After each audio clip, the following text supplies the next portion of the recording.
A very warm welcome from Austria. It's Spielberg, it's the Red Bull Ring, and it's round 26 of the 2017 FIA Formula 3 European Championship.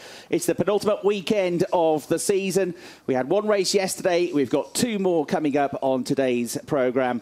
And the championship could be decided by the end of the day. Not by the end of this race, but by the end of the day, we might be celebrating a new champion. But there are several drivers who will have something to say about that and try to take this title fight all the way down to the finale in a few weeks' time at Hockenheim. The grid is based on yesterday afternoon's second qualifying session, and the grid for this race is based on everybody's fastest lap times from that session. Everybody's second fastest lap times provides the grid for the round later on, and it is Joel Eriksson who has got a double pole position today. He's got quicker and quicker and quicker as the weekend has gone on. After a difficult couple of rounds, the erstwhile championship leader from Sweden for the German Motor Park team, by the narrowest of margins, just 0.003 of a second, is on pole position ahead of the championship leader, Lando Norris, the man they're all trying to catch, the British driver for the Carlin team. But there were several quick laps for Joel Eriksson, and that is why he's going to be on pole position for the race this afternoon. Again, with Lando Norris lining up alongside him. An excellent qualifying session as well for the Russian driver Nikita Mazepan for the High-Tech Grand Prix team. We'll see him starting third. Callum Ilott, who won yesterday's race and is always quick around this circuit, is going to be lining up fourth on the grid for this one. And a much better second qualifying session for Jehan Daravala, the India driver, who will be lining up fifth. So there is Joel Eriksson, fifth in last year's championship, up for the fight. Still in yesterday's race, where he had a really good start, got straight from third to second and challenged for the lead of the race on Callum Ilott for much of the lap, still saying that the car wasn't quite right. They worked on it in qualifying, it got even better, and he was absolutely mega all the way through the qualifying session yesterday. There is Lando Norris, the driver who comes into this race now with a 70-point lead in the championship. It's an FIA point-scoring system, 25 points available for each race. 5 races to go in the championship, and so still 125 points available. He can't wrap it up yet, but he could wrap it up by the end of the third race. And there is the aforementioned Nikita Mazepan, who has had one podium so far in his F3 career. This is his second season with High-Tech and in F3. Only his third season of car racing. Got a second place finish at Spa. Could he get his first race win here? Did a very good job to qualify third. And there is Callum Ilott. Story to be told yesterday, because he got pole position in the Friday evening qualifying. The car was different, so that the Prema team had to replace his monocoque. He went over some big curbs and damaged the underside of the car, the chassis, so he had to have a new monocoque, but with his existing engine put in, so he didn't get a penalty. And Prema were up until 4 o'clock on Saturday morning, putting the car back together, and then he won in it, so it was excellent. He's a little bit in the first qualifying session on Friday, but had a much, much better run. The 18-year-old from Mumbai, who's come up through the ranks of Formula Renault racing in the Northern European Championship last year. There's the world's fastest Aston Villa fan, Jake Hughes, for High-Tech Grand Prix Racing. Be hoping to climb up the table a bit like his team if he can. And Jake had a super weekend last time out at the Nürburgring. His best all-round weekend there with sharing the spoils with as well. Won 2 races. He won the other one, Jake Hughes, and was second in the other 2. So a win in 2 seconds last time out. A much better second qualifying session for Ralph Aron, who was racing with Prema last year. In his second year in the championship, he switched his teams to High-Tech Grand Prix. And they were very quick Estonian, put in a late lap at the end of qualifying yesterday to get himself up into 7th on the grid for this one. And 8th on the grid is going to be the local favourite, Ferdinand Habsburg. There is a Mick Schumacher fan with the number 25 styled into her hair. Lots of support for him, and lots of support for this young man, the only Austrian driver in the field, who had a really good run yesterday from the 6th row of the grid to come up to finish in 6th place. And he starts this race for Carlin in 8th position. Max Gunter, though, who is second in the championship, started on the front row yesterday, slipped back to finish in 3rd place and had a disappointing qualifying session yesterday. He's going to be 9th on the grid for this one. He'll be slightly better off for race 2 this afternoon, or race 3 overall of the weekend, because he'll be starting in 6th place for that one. But he has got to try and minimise the damage here in this race and go forwards and try to get as high up the order as he can to avoid losing too many points to Lando Norris. And there to complete the top 10, Guan Yu Zhu, who said to me yesterday he hadn't quite hooked a lap together in qualifying. He knew he could go quicker, and it looked like he was going to be in the top 6 for much of the session yesterday, but in the end he slipped back to 10th. for Prema Power Team. So that is your top 10. Lando Norris on 393 points now leads the driver standings by 70, as I said, from Max Gunter. 108 points behind Callum Ilott, now up to third place in the championship. Joel Eriksson on pole position, fourth in the championship, 110 points behind as we look at the 11th place starter, Tadasuke Makino, who had an excellent race yesterday, fourth for much of it, ahead of the championship leader for most of the race until Lando, with a lap and a half to go, managed to squeeze through and get the position away from him. So that's the championship standings in terms of the drivers. The rookie standings, Lando Norris leads by 82 points. Gian Daravala is his nearest rival, and then Prema Power Team once again leading the team standings. They've won the drivers and team standings every year since 2011, since the championship was put together in its current guise. They are 90 points clear in the teams championship. They can't wrap this one up after this race. They could wrap it up by the end of the day. Carlin are their nearest rivals, but for Carlin it is all about putting this man to the top of the drivers championship and breaking this stranglehold on drivers champions that Prema have had, with their most recent champion, of course, being Lance Stroll in 2016. So, of the weekend, Chris Hartley here in the commentary box, overlooking a slightly chilly bite in the air today, but it's very sunny. It's a much brighter start to the day than we had yesterday, and a big crowd gathering here already for what's going to be a busy day of action with Formula 3. We've got the DTM and we've got Audi TT Cup all on the programme, so there's a big enthusiastic crowd here to watch what is going to be the first race of the day. And alongside me to talk you through the action, it's a very good morning to Lee O'Gorman.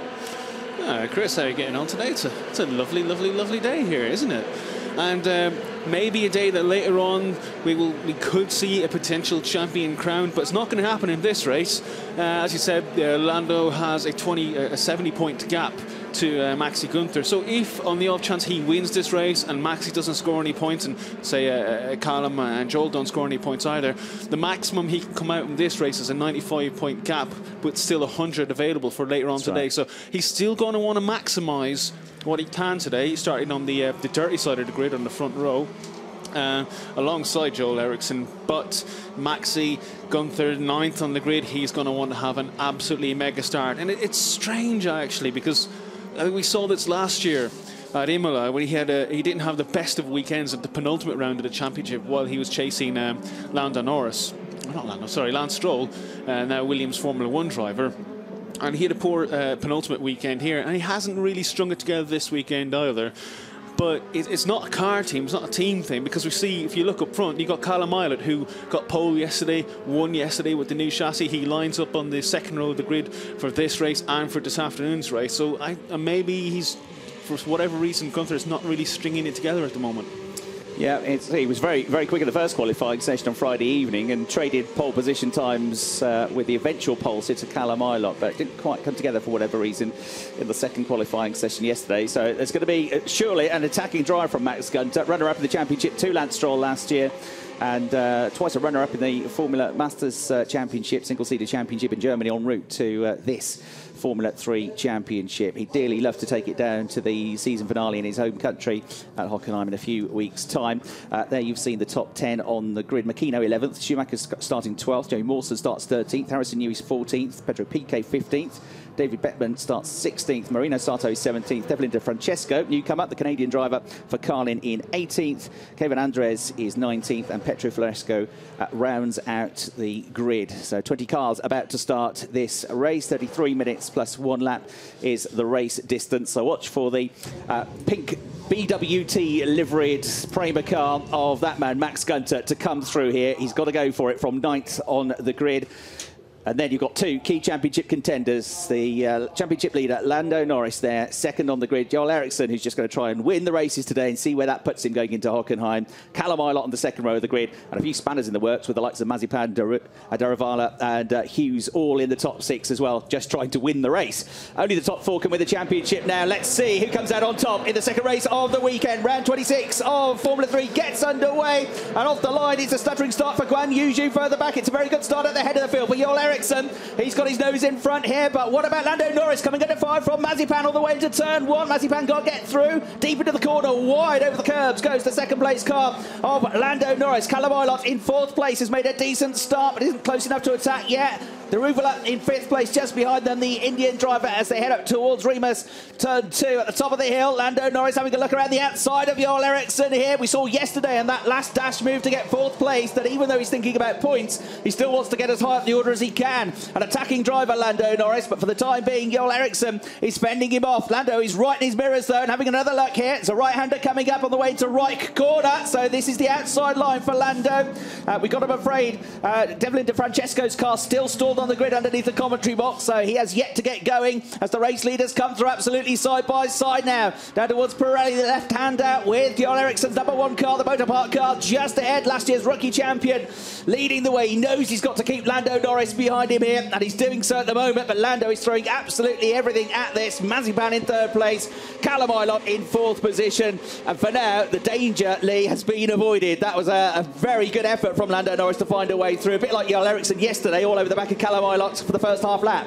And a very good effort as well by Daruvula, who was hustling Callum Ilott there for 4th and 5th place, and is still just behind them as they come across the line. A little bit of I thought an early getaway from Aquino as we see more action coming into the first corner, and that It's Ralph Aron at the head of the queue trying to fend off Jake Hughes, Ferdinand Habsburg in 8th place, and Mick Schumacher at the back of the train running in 9th position. So 6th, 7th, 8th and 9th this battle. And Jake Hughes of the 34 cars try the outside line here. He's got to be careful there not to leave the door open for those behind.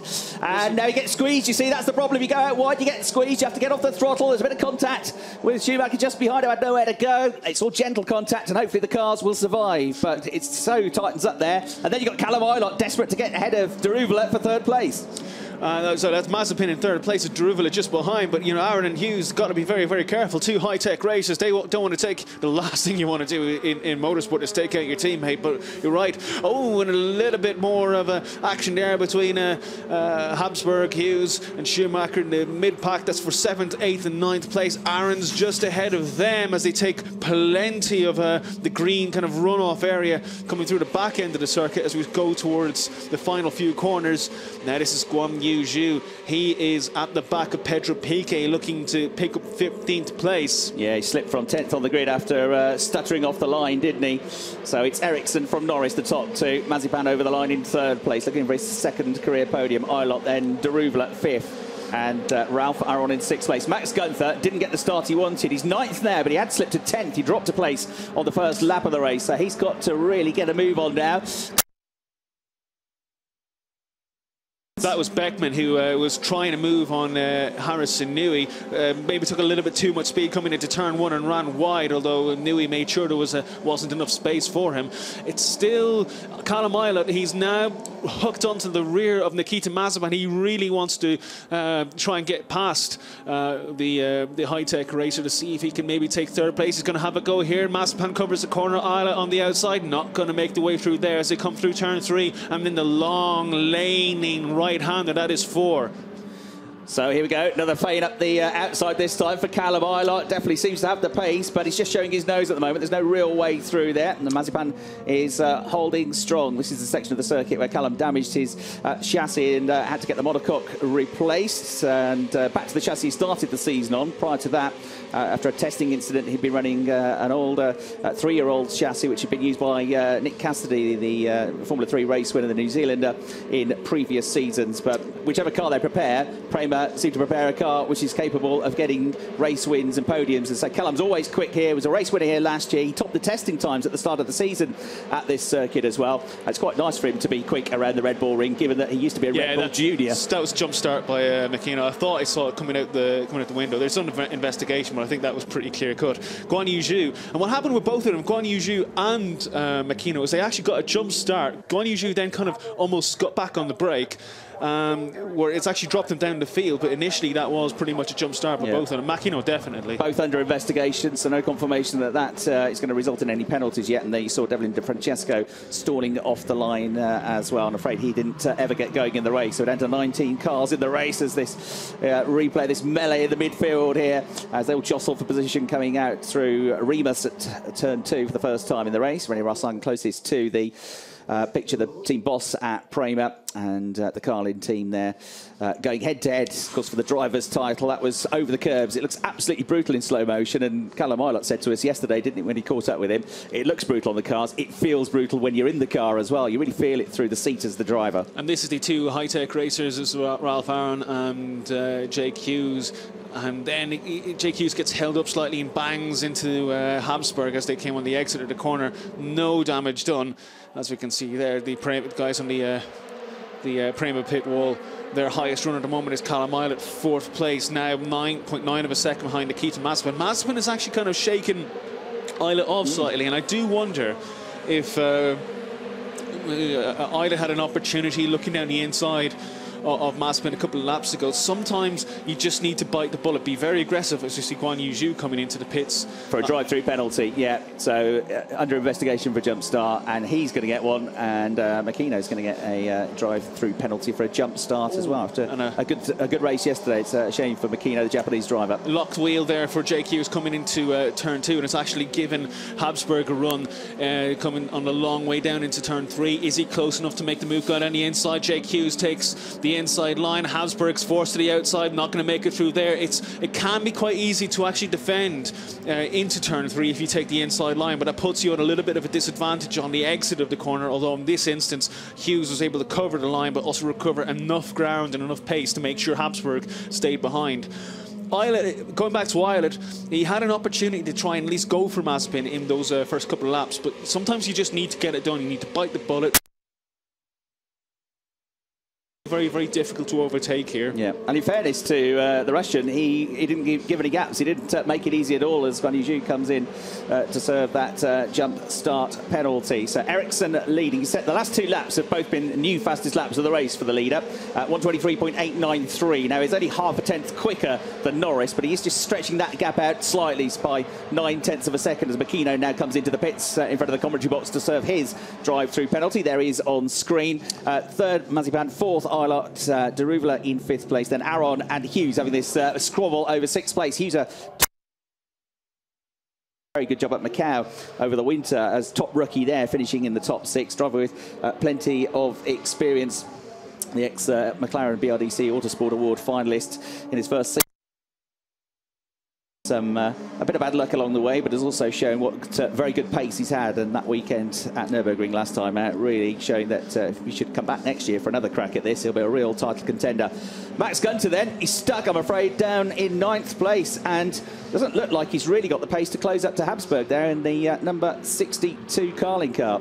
Absolutely not. And Habsburg, he's doing very, very well. He's hanging on to Jake Hughes. Missed an opportunity to maybe take Hughes for 7th place when Hughes made a mistake, but he's still challenging, still pushing the Carlin racer, who's logged to score points for Carlin in the Teams Championship this weekend.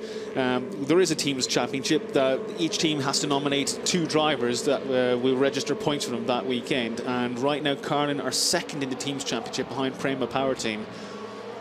That's right. Ilott and Gunter are the 2 nominated drivers this weekend to score points, which is the same drivers' point scoring system for the Prema team. But 4th and 9th, respectively, those 2 drivers.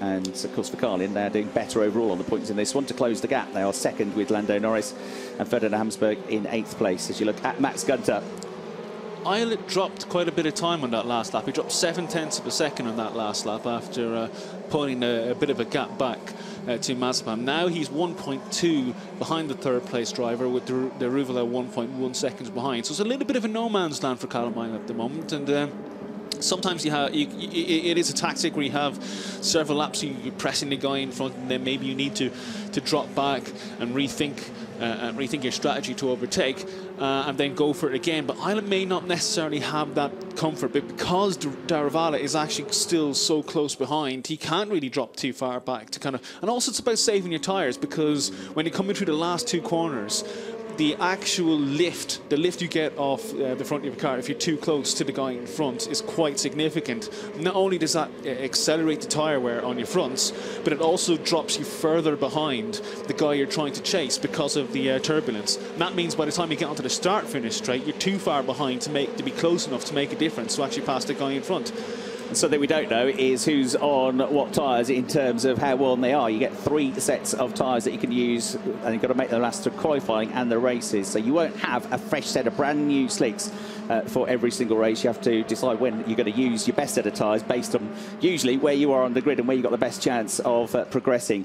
Joel Eriksson, the race leader then. The gap has been pegged back a little bit over the last couple of laps by Lando Norris. It's come back down from 9 tenths to 8 tenths of a second, so it's all very minimal. The last lap times were a 23.815 for Eriksson, 23.803, 12 thousandths quicker for Lando Norris. So he's keeping up the pace here. Mazepan now 3.8 seconds back in third, Eilert fourth. Daruvula having his best run for a while in 5th place. He started the season very well. He's 6th place overall, which is still excellent in a rookie season, but he got onto the podium very early on in only the 2nd event of the season at Monza. He finished in 2nd place. He was on the podium again at Budapest mid-season, and then he won the last race around the streets of the Norris Ring. But since then at Spa, Zandvoort and Nürburgring, he hasn't really been anywhere near the podium, and this is going to be representing his best result since that race win if he stays in 5th position.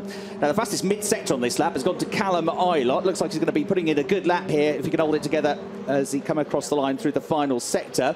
And let's have a look. Yes, it's a personal best lap for Callum, 123.8. That means he closes up by the best part of 3 tenths of a second now to Daruvula. There the two of them come flashing through the shop. Callum in the number 53 Prema car, doing his very best now to get back onto the tail of the Indian driver as Max Gunter there uses a bit of curb, goes a bit wide.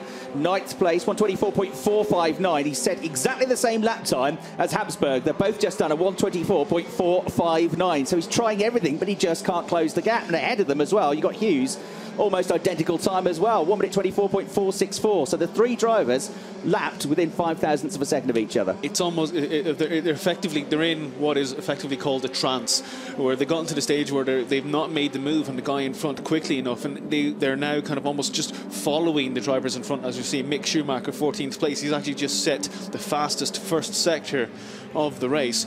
But the drivers are up, they almost kind of get tunnel vision where they get locked in, where they follow the path of the car in front, but are not maybe taking a look to see if there's any opportunities to pass. And it's a very dangerous thing to do because it's very easy to just lose a huge portion of the race. You kind of get that tunnel vision, that kind of trance, and suddenly, where it was early in the race a few moments ago, it's with 5 minutes left and you haven't made the move and you're still stuck in that 7th, 8th, 9th place. Right. So now gap between the leaders has come down again. It's just half a second now, and the reason it's come down that much is because Lando Norris has just set the fastest lap of the race, 123.771 last time around. So he gained 2 tenths of a second on that lap on Eriksson, the race leader. So they're the two of them. You can see ever closer together.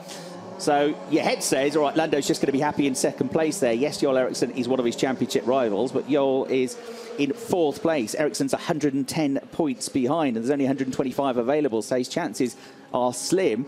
But then you know that Lando Norris is, if he gets a chance, the sort of driver that is just going to go for it, go for the race win. So it's going to be exciting to watch this. Eriksson is no way going to let him through, because if he does that, his minimal chances of trying to hold on to the championship battle are going to be even slimmer. So he's got to stay in front here, Joel Eriksson, and turn this pole position into a race win. 2 drivers, hammer and tongs, going 100% here to fight against each other. And you can see how quick they're going, because the gap back to 3rd is now 4 seconds already.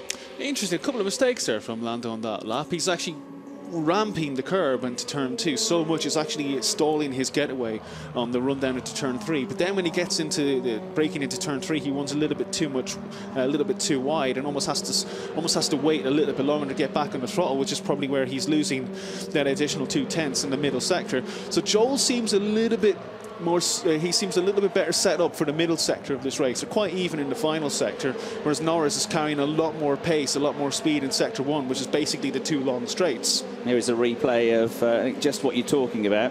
I read the Marcus Simmons piece on the qualifying session yesterday in Autosport this morning, and Lando was quite open about the fact he was saying, I was carrying too much speed into the corners at the start of the qualifying session. I had to back it off a bit because it was all about getting the better exit speed, and once I got that sorted out, the lap times came, and it was towards the end of the session where he got the times that put him up onto the front row of the grid. So he's still analysing everything he does here out on circuit, Lando Norris, but Eriksson is a hard man to try and keep up with. The gap then, having come down, went back out to 7 tenths of a second on that lap, because you say a tiny bit scrappy on that one for Lando Norris. And Ericsson's using a lot more of the width of the track when it comes to this section as well. Norris tends to have a little bit more of a narrower line coming through the corners on the back end of the circuit and through the chicane here. And that's pretty much where Ericsson is able to guarantee that space as they come through the final two corners and then onto the start-finish straight. The gap really is hanging in around that kind of half a second to 3/4 of a second marker. Well, if it stays like this, Lando Norris is going to pick up 18 points for second place. Max Gunter is still stranded down in 9th place. He'll only pick up 2. So Lando will increase his gap over Gunter by 16 points. He'll be 86 points clear with only 100 points still available at the end of this race, which means he could go into the final race with a real chance of wrapping things up. And of course, you've then got Callum Ilott and Joel Eriksson closing the gap to Max Gunter as well. Eriksson, if it stays like this, picking up 25 points, he's going to move back up into 3rd place, back ahead of Callum Ilott. He'll get 25 points. Callum will pick up 12 points. As we see, is a battle here between Harry Newey and David Beckman over 11th and 12th places. Turn 3. Minimum opportunities to go in a long sloping downward section. I think he's actually got Newey, or does Harry have the inside line? Beckman holds it there. The motor park racer going alongside the Van Amersfoort man doesn't quite make it, and actually opens the door for Pedro Piquet to take the position off of Beckman. Beckman kind of ran wide coming through the turn 3 corner and opened the door for the Brazilian to nab 12th place. Yeah, Newey was having none of that, was he? Kept his line firmly and said, you can come alongside me, but you are not going to come around the outside and get your nose in front. I'm sitting on the racing line.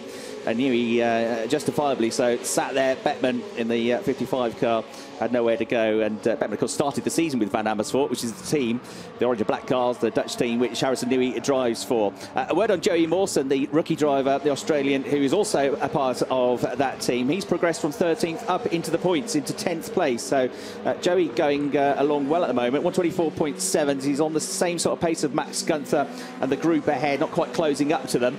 He suffered a 3-place grid penalty in yesterday's race. Somebody off in the background there onto the grass is going to rejoin, but he's going to lose 5, 6, 7 places, and it's one of the Van Amersfoort cars. Piquet. It's Piquet. Yeah, Piquet. Having just gained the position, he's now lost several. That's an unusual incident. I didn't quite see what happened in the background. Meanwhile, Max Gunter has finally caught up with Ferdinand Habsburg here in this battle for 8th position. Max has got to go for this, but he's on the outside line of Ferdinand Habsburg. He's not simply going to wave him through here. He's got to be careful because suddenly, look, Joey Mawson is able to catch up. I mentioned he was as quick as them, but as soon as they start squabbling and holding each other up, he's able to close the gap very rapidly. So this has become a 4-car train now. 7th, 8th, 9th and 10th at the head of the group. In 7th position is Jake Hughes, the British driver for High Tech. Then it's Ferdinand Habsburg, the Austrian. Then the German driver there in the pink number 3, Prema car, which is Max Gunter, 2nd in the championship. So now we get a replay of this is. Does it go out wide and loop it round? Yes, it does. On the curbs, yeah, then oversteered around. I'm actually lucky he didn't keep on spinning towards the barrier. He caught that. Well, he ruined the Hancock sponsorship painting there. Caught it quite well, though, didn't he? There's plenty of runoff there. And then this was a bit of contact up at turn 2. Right, so that is why suddenly Gunter has been able to catch up with Habsburg. Habsburg and Hughes had a bit of contact up at turn 2. It seems strange because Habsburg didn't seem to actually have the pace coming down that straight. Gunther caught him quite easily coming down that straight, so but couldn't make the move work. Gunther himself actually didn't look awfully well balanced on the braking when he was behind Habsburg, and he's actually dropped quite a bit behind again.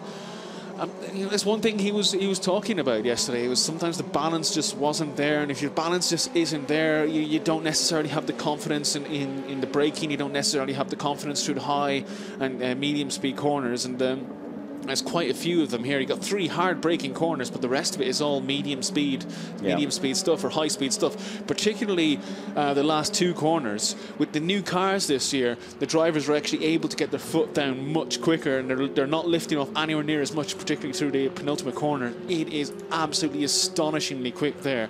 They have become 2 high speed corners, where previous years they would have been just medium speed, or maybe it'd even drop a gear. A word on Devlin De Francesco. He did get going again eventually, a couple of laps after everybody else, so he is out Just trying to gain some valuable experience. He's doing the last 2 rounds, Devlin, and then hoping to come back for a full campaign next year. So there is Jake Hughes, number 34, crossing the line in 7th place. Habsburg's fallen back away from him, but both of them have pulled away from Gunter. Has now got to try and deal with Mawson. Gunter wants to be on the attack in this race, and he's actually now having to worry about defending from the Australian. He's having a good run here. As I say, he's come up several positions and moved himself up into the final points paying position in 10th place, and Mawson seems to be getting a better run going up the hill as well. As we look at the top 2, gap ebbing and flowing. 2 laps to go, it come down to 0.6 of a second. On that lap, it goes back out to 0.8 of a second. So trading quick.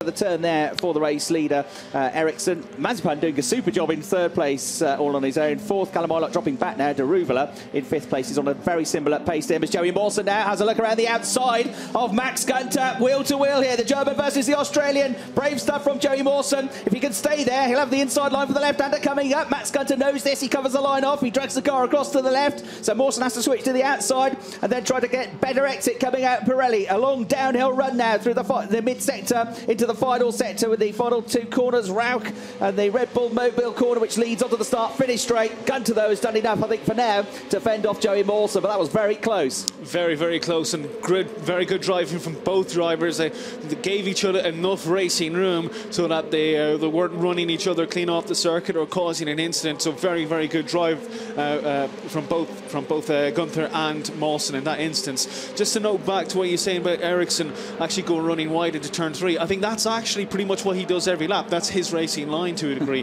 He's really actually using the width, because when he actually gets the exit and swings to the other side of the circuit, he's well onto the actual runoff area on the coming through 4 as well. So he's using as much of the track as he possibly can to get that pace. As Mawson still on the back of Gunther, still not giving up for 9th place.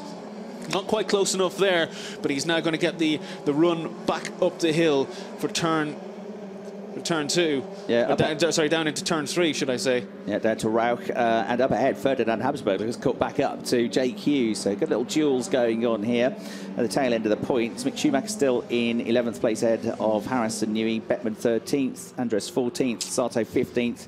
Floresco in 16th, PK 17th after his spin, Makino and Zhu 18th and 19th, the Japanese and Chinese drivers after their drive-through penalties for jump starts. As with 10.5 minutes left on the clock, we look at Max Gunter here, struggling a little bit there for grip, making his way out through that left-hander to the curbs a little bit, but still clear of the 96 Van Amersfoort racing car of Joey Mawson, who is shadowing his every move here and working away at the wheel. Look, Joey. First season, of course, learning many of these circuits, some of them he will have done before, having come through German Formula 4 as a top man last year. But a very big step up to these Formula 3 cars, and at times this year he has shown that he's got real promise, Joey Mawson. So I think should he be coming back next year, he could again be one to watch in a 2nd season of F3. Very. Yes, Lando Norris is a rookie driver, but he's got several years in other categories behind him as well. So it's not exactly stone cold new to car racing, but an exceptional talent, Lando Norris, and which is why McLaren have picked him up on their young driver development program, the Formula 1 team. And the other thing with Norris as well, it's very easy to forget sometimes, as we see, is that in the background, that is Beckman on the back of Newey together. Newey, yeah. And I think, is he finally going to do it this time? Going to try. He's going to lose a place now as a result of that, isn't he, to Andres? So Kevin Andres comes through.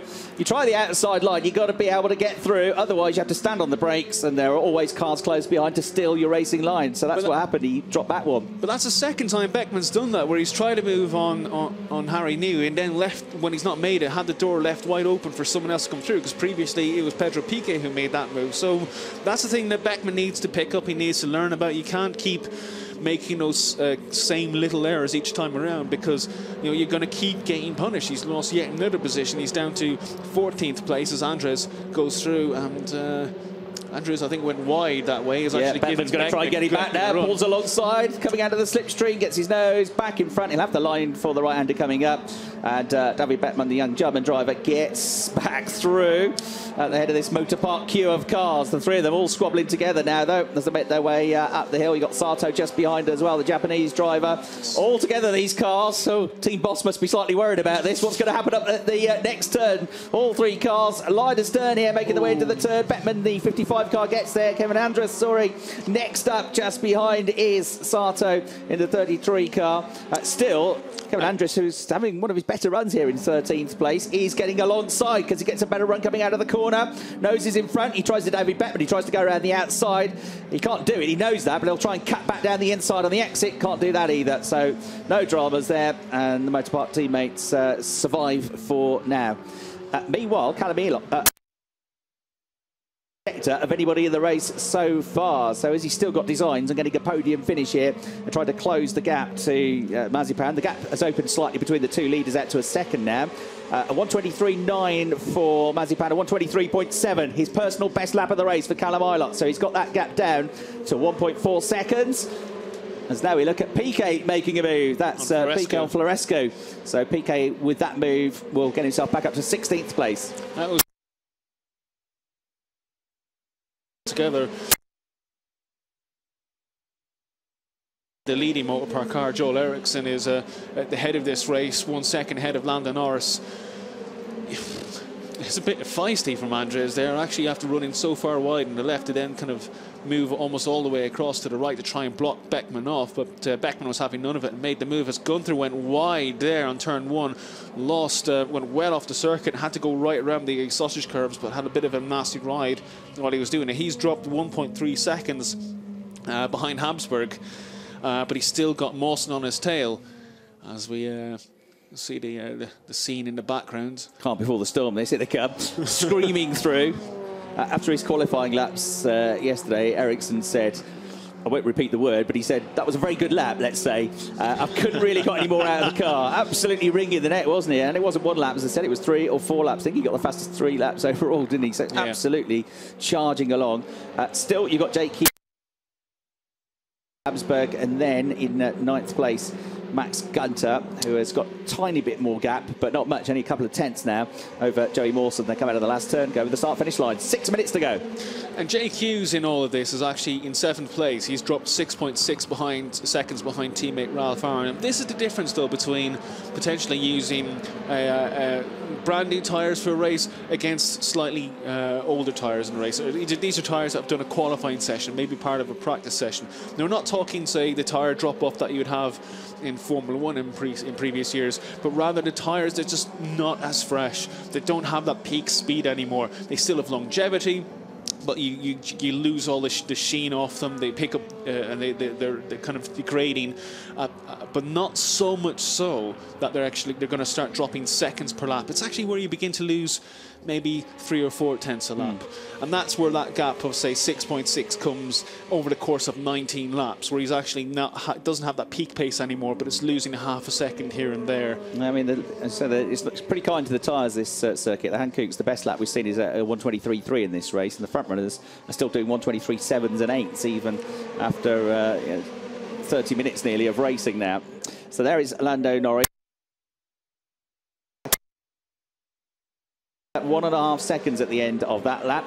Talking about going quickly, 1:23.6, so still absolutely flying along for Eriksson. Quickest man on the lap so far. What about the gap from Mazepan to Ilott? Yes, that continues to come down. Callum has got it down to less than a second now for 3rd place, 0.9 of a second. They're just in the background, about to go through the kink and up the hill into this turn 2 at Remus. Beautiful scenery here, the snow-capped mountains, a great drive from Vienna Airport as we came here on Friday, a couple of hours away, but it was a real pleasure driving through the countryside to get here. There's not much else around here. It's quite a distance to the nearest big towns, but what a setting here on the site of the former Österreich-Ring. There are lots of mountains. There are lots and lots and lots and lots and lots of trees. Yes, that's about it. Mountain biker's paradise, and ski season. It's going to be fantastic around here, isn't it? There's a train station somewhere around here. That's about it, actually. But we don't care. And in amongst all of this is this brilliant racetrack. Founded as the Red Bull Ring, born out of the Österreich Ring, former Grand Prix venue in the 70s and 80s. That became the A1 Ring. That was a Grand Prix venue as well for around about 5 or 6 years. And then the Red Bull Ring, the latest shorter configuration, has been run since 2011 as we get this super slow-mo of the Mawson-Gunter battle. And they see just how brutal those curbs are. You don't want to do that, because that's where you actually lose time, because you can't get your foot on the throttle to accelerate. Your wheels are in the air, aren't they? Because you're bouncing over the curbs.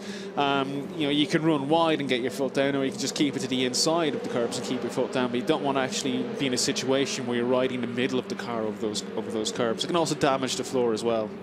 I think Ilott and Mazepan are pushing each other on, because their lap times are very similar to the two leaders now. Mazepan responding to the pressure that's coming gradually from Callum Ilott, who's now chipped away and got the gap down to 0.8 of a second. There you can see them third and fourth in the background.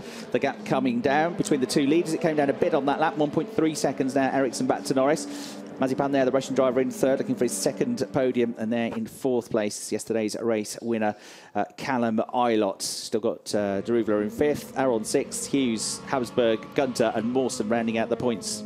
And Mazman hasn't actually scored since the final race at Zandvoort, where he got a single point there. And his previous score before that was back at Spa. He had a very good weekend at Spa, which is where he did get that one podium, and he had a 7th place. But it's been a dry couple of rounds, a bit of a dry spell for Mazepin over the last 2 or 3 rounds. So he'd be more than delighted to pick up a podium here, which, as you said, would be his second of the season. Second career podium, and certainly he's a driver who has come on massively, hasn't he, since his first season last year. He got some point scoring finishes last year, but best of 8th place and lowly result in terms of the overall championship. But really coming on this year and doing a good job in amongst illustrious company there. In third place, 0.7 of a second though means the gap has come down again to Callum Ilott. So he's about, he's averaging a 1/10 of a second a lap quicker, but that takes 10 laps to get just 1 second back at that rate. So nothing between these drivers as we go into the final minute and a half of the session, the race, after which there'll be another lap added on. It's been an absolutely brilliant drive by Ericsson, absolutely faultless so far. Wonderful start, did more than enough to lead on that opening lap and solidify the gap. And you know what, I wonder if how hard he's really been pushed, because he's looked so elegant, he's looked so calm. It's not, Norris has been close, but it's not looked at any stage as if Norris is going to actually take Ericsson, and that's kind of key. It's just the consistency of these two drivers, isn't it? Lap after lap after lap, within a 1/10 of a second of each other, just in a rhythm. But once he survived that first half a lap where Lando really did keep him under the cosh, he has looked like he's going to win the race, hasn't he? Lando's kept up there with him, but always in control, Ericsson, which is why he had such a great start last year, which is why BMW have got their eyes on him. He's on the BMW Junior programme, and the Swedish driver, already a 4-time race winner this season. It's going to be his first win since the third race at Hungary back in June. So he's gone 4 weekends without picking up a race win. And so it's been a bit of a difficult period for Joel and the team, as Max Gunter again goes out wide and goes out all over the curbs. Starting to fade away, slip away, I'm afraid, for Max in terms of championship points. At least Lando can't wrap it up yet, but there's been a disappointing race, but they're all so close. It really is important in qualifying, and if you end up ninth on the grid, as good a driver as Max Gunter is, as good a team as Prema are, it is still difficult to make progress forward. And if it stays like this over the next lap and a quarter, which maybe it looks like it shouldn't change unless barring some strange incident, it will bring Ericsson back in the third into the championship, having re-jumping Callum Ilott, who's currently 4th in this race. But it also brings Ericsson within 17 points of Maxi Gunther. It would also effectively rule out Ericsson and Ilott from the championship hunt, so it will be just Gunther and Ilott here on in. But after this race with 100 points available, Maxi would have 86 of a gap. Ericsson's 110 behind at the moment. He's going to outscore Lando Norris by 7 points. They'll be 103 behind, so he'd need, as you say, Norris to slip back another position. That looks very unlikely now, doesn't it? Because we're on to the final lap of the race. So Joel's just going to try and win as many races as he can, end the season on a real high. Motor Park, it has to be said, are one of the smaller teams on the grid in terms of personnel. A hugely experienced and very successful team. And Joel, and prior to that, his older brother Jimmy, have been with the team for a long time. But they, to a degree, are punching above their weight. So they've done a super job to really take this fight all the way down to almost the end of the championship here against two giants, really, of the sport. Carlin, giants of Formula 3 racing. So too, of course, Prema, particularly in terms of the European Championship. So it's been a super season, whatever happens, for Ericsson and Timo Rumpfkarl's German team Motorpark. They've done a super job. But it is looking like it is going to be another race victory here for Ericsson. And it will be his sixth career victory in the European Championship. Here he comes, weaving through the final corner. There's the checkered flag. Ericsson wins here in Austria. Lando Norris secures valid points for second place. And Nikita Mazepin comes through to take his second podium in the championship for third. Eilert crosses the line fourth. Durivalak back to form fifth. Ralph Aron with a good drive to sixth. Then we have a bit of a wait before the rest of them come through. But it should be Jake Hughes coming through next in seventh. Just about it will be. Habsburg has dropped back, hasn't he, on that last lap of the race? So something kicked off there on the last lap. So Hughes comes through in seventh. Gunter promoted to eighth in the end for another extra couple of points. Mawson promoted to ninth. Habsburg finished in the points, but slipped back down to 10th place. He lost 3 seconds on that final lap of the race, I'm afraid, the Austrian driver, to slip down from 8th to 10th. Something happened in the middle sector. He lost 2.5 seconds in that middle sector and was still maybe still lost a little bit again in the final sector. So maybe if he had a slight off on one of the corners and it took him a little bit long to recover. Ericsson actually, I have to admit, was a little bit brave there. At the end, you mean? At the end, because he was actually coming out of the final corner and weaving for the win before he actually crossed the finish line. And you know, you got to be very careful with things like that, because you don't want to repeat the Monaco 2001 situation in F3000 when. I can't remember who it was. It was Von Vernheim lost the race coming across the line because he celebrated too early. Oh dear, yes. Their confirmation, confirmation of the provisional point scorers as I gave it to you.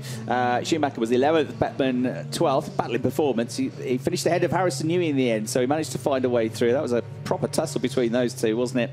Andres in 14th, PK 15th, recovering to a point after his spin. Sato 16th, Makino got back up to 17th ahead of Floresco in 18th, Dew in 19th. Di Francesco finished the race 2 laps down after the problem off the start.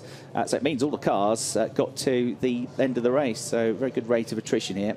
Shows just how well prepared these cars are, doesn't it? And how reliable they are, as well as being incredibly quick machines. As we get some replays of Ericsson, a born race winner and a real superstar. He's been absolutely terrific in Formula 3 ever since he came in. He's always a joy to watch. Like watching him control races, but if he gets a lower grid position, it's always good fun watching him come through because he's got exceptional racecraft. But it's Lando Norris who sits atop his lead now, 411 points he moves on to, 327 for Max Gunter, at least picked up a consolation 8th place on that last lap. Ericsson on 308 points is now mathematically out of it, so it is only Gunter that can stop Lando Norris, and with Lando Norris on the front row of the grid again, and Gunter only 6th on the grid for the race this afternoon, it's going to take a big effort, isn't it, or something pretty dramatic for that gap to come down. But you never know in motorsport. That's why we love it, because it is so unpredictable, as Ericsson, Norris and Mazepin make their way into the holding area, getting ready to get up to the podium. And Lando Norris extends his lead in the rookie standings as well, now 89 points ahead of Gian Durivala. That can be done later on today still, as we see Ericsson getting on top of his motorpark car, celebrating his 5th win of the season. Well deserved. He's got pole position later on, so he can make that 6. And it's important as well, although technically Callum and Joel are out of the championship hunt now, they want to finish on a high as well. They want to maybe nab those podiums, those race wins. It's a story. It's not just about Lando Norris. And Maxi Gunther going for this championship. We're here winning races, scoring podiums, doing the job as well. Yeah. So still Ericsson and Eilert will be gunning for second place in the championship. They saw Harry Tinknell, who World Endurance Championship racer and, of course, an ex-F3 racer, who's doing some driver training here, driver coaching this weekend. He's been around the paddock all weekend. Congratulating The top 3 drivers, Britta set from the championship there. As we get now this replay of Habsburg. This is on the last lap of the race. On Jake Hughes, tries the outside line. Hughes holds his line, stays where he is. So out of road runs Habsburg. 2 wheels in the grass. There's investigation as well. And then not only does he lose that place, he's going to lose more places here as a result of this, because Gunter comes in. He almost gets past Hughes, who was delayed in all of that. And then they came down towards the left-hander at Pirelli. Hughes just stuck to his racing line, as is right to do so, and Gunter then slotted in between them, and Habsburg dropped back behind Gunter. Mawson couldn't quite take advantage of that. It was a bit too far back. But then it did swap around later on, because Mawson did manage to cross the line ahead of Habsburg. That is been an investigation from the stewards. They're going to have a word with Jake and Ferdinand about that. I was a little bit right. Habsburg had an incident in the second sector where he lost 2.5 seconds, but he was actually still recovering in the final sector when he got overtaken by Mawson. As we see the slow-mos of Mazepin. That's his second podium of the season with High-Tech. Good job. Yeah, he did a very good job, didn't he, to fend off the rallying charge of Callum Ilos. He got the gap down to half a second in the end, but a good third place, a very good third place for Nikita, and second place, and extending his championship lead now, Lando Norris, who could wrap it up this afternoon. What a first season in European Formula 3 it has been for him, and what a second season it has been for Joel Eriksson, back up to third place in the overall championship standings, and another race win to his credit. Super drive, 2 real talented drivers going head to head there, lap after lap after lap, and there's not much between those 2 drivers, neither in terms of points or in terms of their performance on the track. So the Swedish driver will be headed to the podium. Britta McKenna there in the background from the championship will be herding them up towards the podium, ready for their celebrations.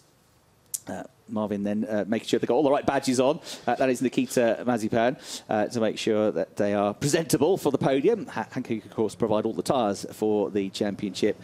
And Mazepin there getting a well-deserved swig of water, because it is not hugely hot in terms of the air temperature here. It's fairly mild, but a little bit of a chill in the air as we go into the autumn. But in those cars, believe you me, they have been working hard, haven't they? It's a bit of a physical track, actually. It's there's not many...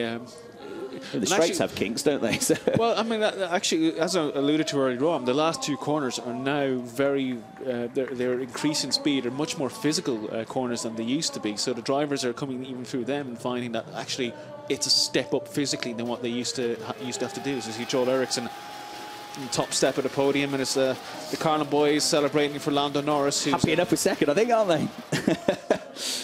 Good job. They know they're one step closer. Yeah. We were chatting to the Carlin guys earlier on, who were like thinking it's so close to toppling Prema from the title standings. Yeah, it's going to be a big thing for them. Now, though, it is going to be time for our winning team to come up. That's Timo. Motor Park, of course, with the winning team. And the next step will be to get the Swedish national anthem for our race winner, Joel Eriksson.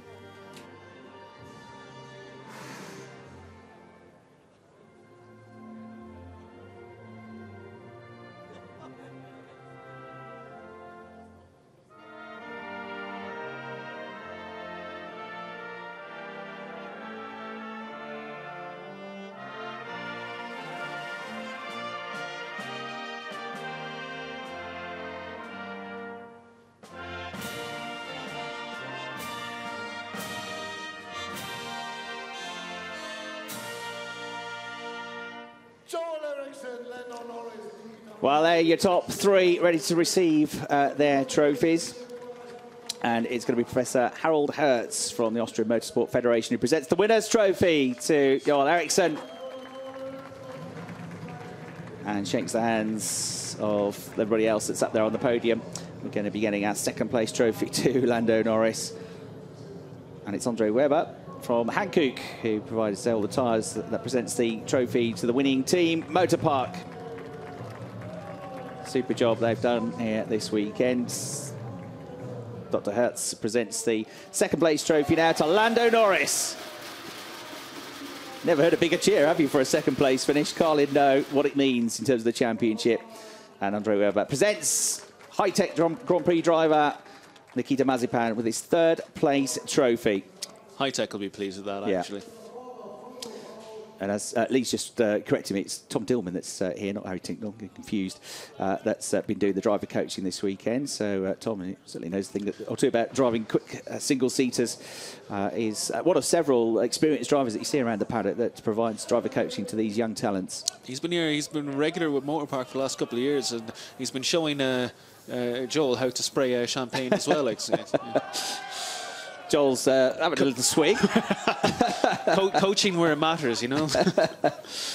All right, Lando's just going for it now, straight in the face of John Ericsson. I think there's a huge amount of respect between these two drivers, isn't there? And you know what? I think Lando's not going to be too displeased with that. No. He knows Gunther's far back in the point, and that Callum and Joel are pretty much out of it now. Yeah, job done, wasn't it? That.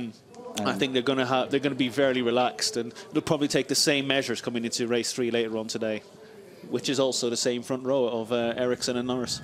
That's it. Norris is, of course, the rookie winner. Daruvala second in the rookie standings, and Mawson the third best rookie. Well, I hope you enjoyed our coverage. Do join us again later on for race 3 here from the Red Bull Ring. The FIA Formula 3 European Championship continues into the afternoon. Bye for now.